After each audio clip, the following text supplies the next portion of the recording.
toutes et à tous, la Polynésie, ça y est, c'est parti pour la deuxième semaine de compétition. Avant d'aller faire un tour d'horizon des différentes disciplines, on va faire un tour dans les chambres de nos athlètes tahitiens, là où ils sont logés, c'est-à-dire le Puhapa. Regardez. À un peu plus de 10 minutes des principales infrastructures sportives, c'est ici que sont logés tous les athlètes tahitiens. Le confort est suffisant et chacun y trouve sa place sur son lit bateau. C'est ici qu'on passe le plus de temps parce que le repos pour nous c'est important. Ce soir on a un gros match contre la Calédonie et il faut qu'on se repose. Même avec les ronflements des copains, ça passe?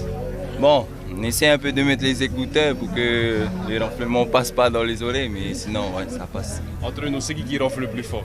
Entre nous qui ronfle le plus fort, c'est le coach qui se trouve là, pas loin, là, juste ici.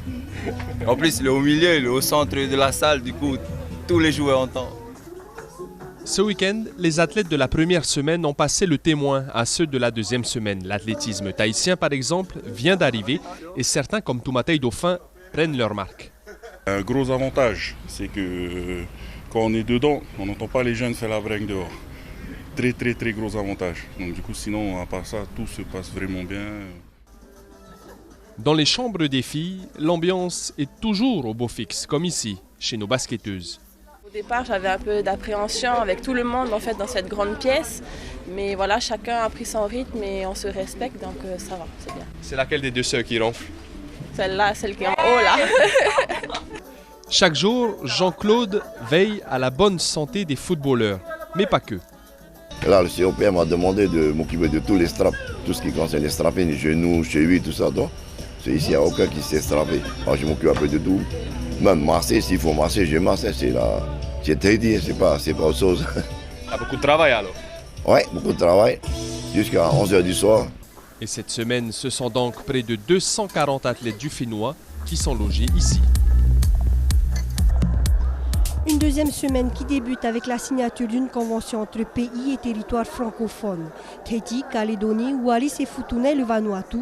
Le but, optimiser les moyens pour relever le niveau des athlètes, utiliser les infrastructures existantes et donc éviter les coûts exorbitants pour expatrier les athlètes à l'étranger. Au final, pousser les athlètes à des niveaux de compétition internationaux. On est capable d'amener des athlètes à un haut niveau, qui sont les Jeux Olympiques, qui est le Graal du sport. Et pourquoi est-ce qu'on ne pourrait pas en envoyer plus? On a les moyens, on a les gens qu'il faut. Maintenant, il faut se mettre, je dirais, associer toutes les volontés de tout le monde pour créer ce qu'il faut, la dynamite pour faire exploser tout ça et que nos athlètes soient les meilleurs. Que chacun des territoires peut apporter, chacun dans son domaine. Je vais vous donner un exemple. Nous, le VA, c'est Tahiti qui nous l'a appris. Voilà, aujourd'hui, on est content. On a dans 2 compétitions, on a réussi à dépasser le mètre. On est très heureux, on les remercie. Et puis, eux, par contre, voilà, en natation, comme je le disais au président, ils nous prennent des médailles. C'est tant mieux, ça veut dire que tout le monde progresse. Et puis à la fin, il y a le meilleur gagne dans le meilleur esprit sportif. Voilà, c'est l'objectif de cette convention. Cette convention va représenter pour nous des échanges aussi bien sur la pratique sportive, mais je pense qu'également on va mettre en place des échanges sur de la collaboration technique, sur la formation et tout ce qui s'ensuit.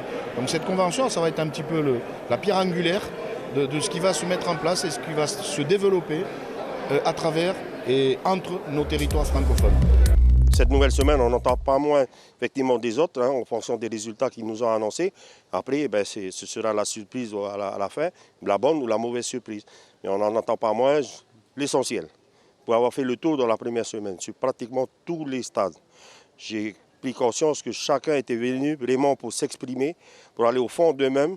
On l'a vu par exemple au squash où les gars étaient pratiquement à l'article de la mort mais qui ont ressuscité parce que derrière il y avait un engouement, ils sont venus pour leur pays et ils ont intégré ce concept de Tahiti à tout.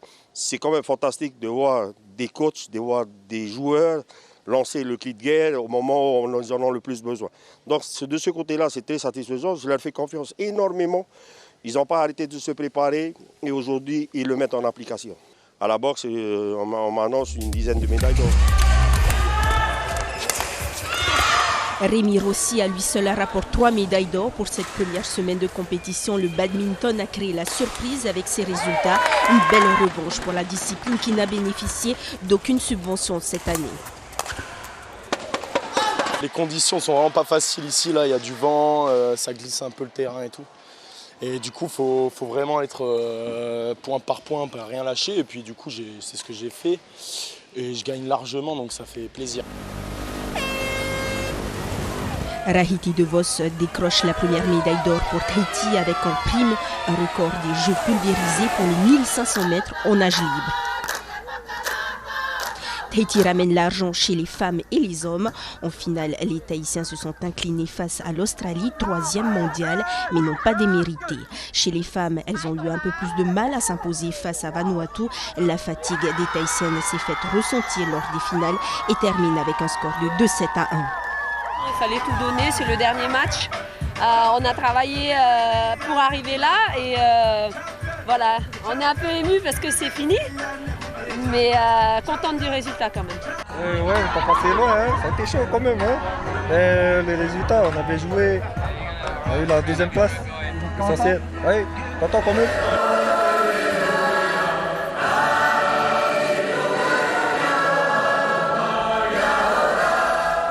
En tennis de table, de belles performances avec 7 médailles pour nos athlètes en e-sport. Ils ont tout donné, repartent la tête haute pour une première participation au jeu. Les points forts, c'est qu'on a des joueurs qui sont bons. Océan, Kenji, Yvan qui sont stables. Ils ont fait le boulot. Les points faibles, c'est qu'en face, ils sont bons aussi, donc il faut se battre.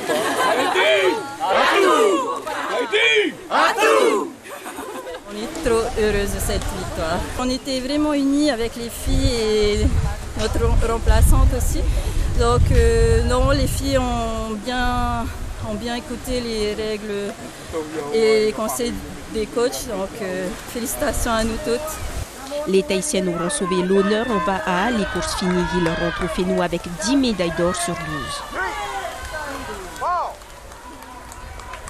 Pour le tir à l'arc, c'est fini également. La délégation tahitienne ramène 4 médailles, dont une en or.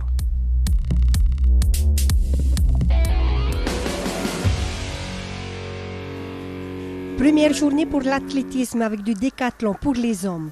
5 épreuves au programme cet après-midi, du 100 mètres, du lancer de poids, du saut en hauteur et du 400 mètres. Timona Poerao, qui a battu plusieurs de ses records en France, représente Tahiti.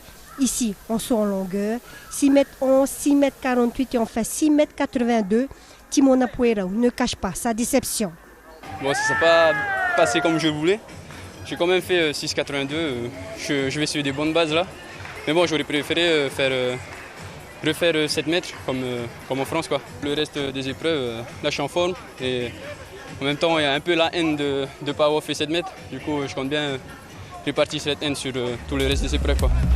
Et oui les amis, toutes les bonnes choses ont une fin. C'est la fin de cette page spéciale, mais ne vous inquiétez pas, on se retrouve demain pour d'autres aventures ici à Samoa, au cœur des 16e Jeux du Pacifique.